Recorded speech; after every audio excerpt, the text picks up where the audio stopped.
The platform was busy that evening.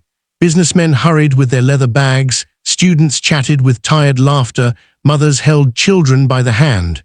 Trains came and went, their metallic roars echoing across the station. But in one corner, the world looked completely different. Daniel stood still, his eyes fixed on a figure that seemed invisible to everyone else. A young woman sat slouched against a cracked pillar, her clothes torn, her shoes worn out, her hair tangled from neglect. In her shaking hands, she held a small paper cup, waiting for the mercy of strangers. No one noticed her. People walked by as though she were nothing more than a shadow, but Daniel noticed, and the moment his eyes recognized her face, his heart stopped. Anna. The name hit him like a cold wind. Memories came crashing back, memories of the girl who had once been his entire world.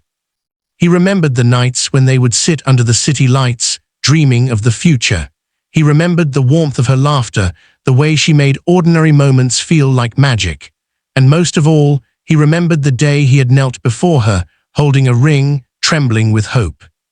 Anna, he had said, I don't have much, but I promise you love, honesty, and a future built together. But she had shaken her head, her voice soft but cutting. Daniel, you're a good man, but I can't live on promises. I want more. I want a life you can't give me. And with that, she had walked away. That wound had stayed with him for years.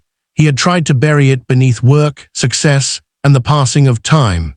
Yet now, here she was, in the very place he least expected, sitting on the cold floor of a train station, with nothing but an empty cup.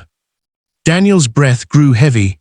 Part of him wanted to turn away, to walk past just as she had walked past him years ago. But another part of him, the part that still remembered the girl behind those tired eyes, wouldn't let him. He stepped forward. Anna, sensing the shadow over her, lifted her head slowly. Her eyes, dull with exhaustion, widened the instant they landed on him. Her lips parted, trembling. Daniel. His name left her lips like a plea, fragile and broken. Daniel's jaw tightened. He stood there for a long moment, his backpack still slung across his shoulder, looking down at her. You once walked away from me, Anna, he said quietly, his voice steady yet heavy with unspoken pain. And today, you sit here asking for help.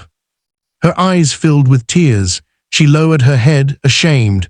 I never thought you'd see me like this. I never thought I'd fall this far. The sounds of the station seemed distant now, the whistle of a train, the chatter of strangers. For Daniel, the world had shrunk to just the two of them.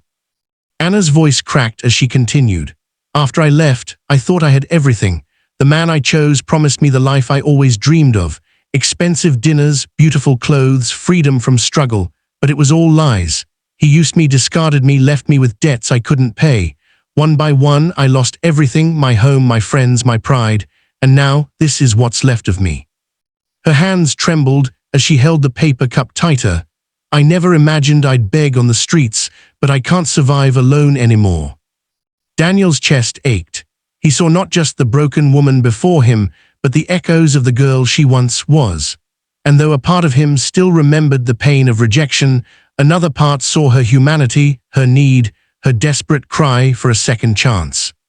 He crouched down, bringing himself closer to her level. His voice softened. Anna, look at me. Slowly, she raised her tear-filled eyes. I can't change the past, he said, but I can choose what I do now, and right now, I can't walk away from you. Her lips quivered. Why, after everything I did to you, why would you help me? Daniel held her gaze. Because love doesn't disappear just because it was rejected, and because no human being deserves to be left behind like this. For a long moment, she simply stared at him. Then, with trembling hesitation, he extended his hand toward her. The very hand she had once refused. Anna's breath caught. She looked at it, tears spilling down her cheeks, before finally placing her shaking fingers into his. As he pulled her gently to her feet, the crowd continued rushing past, blind to the quiet redemption unfolding beside the cracked pillar. That evening, Daniel didn't just give her coins, he gave her dignity.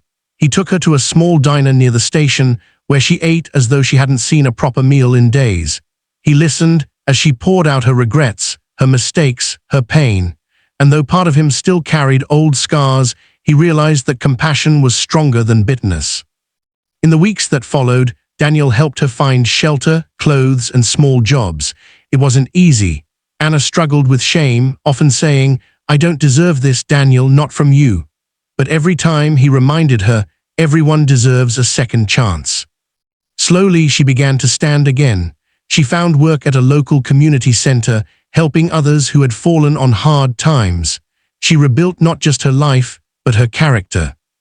And one day, sitting across from Daniel in a quiet cafe, she looked at him with tears that spoke not of sorrow, but of gratitude.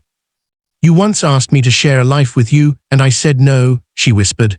"I thought love was about wealth and comfort. I was wrong. You showed me what it truly is, not promises of luxury, but a hand that lifts you when you've fallen the hardest." Daniel smiled gently. "Maybe love isn't about what we gain, Anna.